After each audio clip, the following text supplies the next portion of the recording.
Hi everyone, today we'll be talking about the ribosomes in the cell. We will be going over its structure, functions, as well as its interaction with the other organelles. So what type of cells are ribosomes found in? Ribosomes are found in both prokaryotic and eukaryotic cells, and for the eukaryotic cells, it's found in both plant and animal cells. Components of the ribosomes include ribosomal proteins and ribosomal RNA, which is also called rRNA. A ribosome has two subunits called large subunits and small subunits. Each subunit contains both ribosomal RNA and ribosomal proteins. The large subunits have two ribosomal RNA strands, while the small subunits contain only one ribosomal RNA molecule. Here is the 3D model for the ribosome.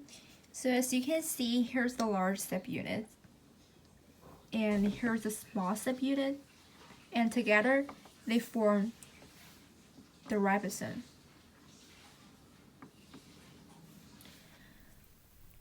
The major process that occurs within the ribosomes is the translation, which is the part of the protein synthesis that's performed by the ribosome. So the two subunits of the ribosome lock around the mRNA and then travel along the length of the mRNA molecule and read each three-letter codon. So the ribosome basically serves as a station for the tRNA to match the sequence of the bases on the mRNA.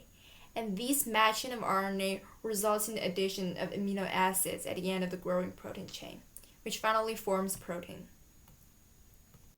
This is a 3D model of the internal structure of the ribosome. So as you can see, here is the small subunits, and here's the large subunits. And this stick here represents the mRNA. And this one is the tRNA that attaches to the mRNA, which finally results in a sequence of amino acid and finally forms the protein. Let's then move on to the interaction between the ribosome and the other organelles. So the ribosome and the nucleus function together to perform the protein synthesis. Basically, ribosomes get their orders for the protein synthesis from the nucleus, where portions of DNA are transcribed to make mRNAs. And then the mRNA from the nucleus are sent into the endoplasmic reticulum, where the ribosomes are located. And then the ribosomes use the information mRNA contains to build a protein with a specific amino acid sequence. And this is called translation, which is a part of the protein synthesis. The ribosome and the rough endoplasmic reticulum also work together to synthesize proteins and transport them to their final destination. The rough ER's main function is to help form and store proteins, and the proteins created by the attached ribosomes pass into the rough ER and then travel to the other parts of the cell for either use, storage, or transport out of the cell to another part of the organism. The two macromolecules ribosome consists of are the proteins and the nucleic acids, which is also the RNA.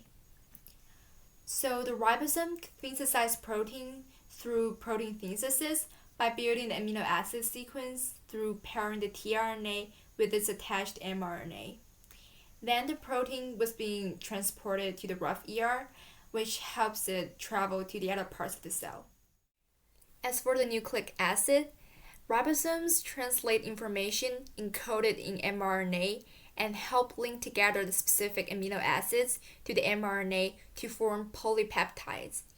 Then the ribosomes export the polypeptides to the cytoplasm, eventually forming the protein, which is really important to the cell, because proteins contribute to the cell's health and function by regulating all the processes inside the cell.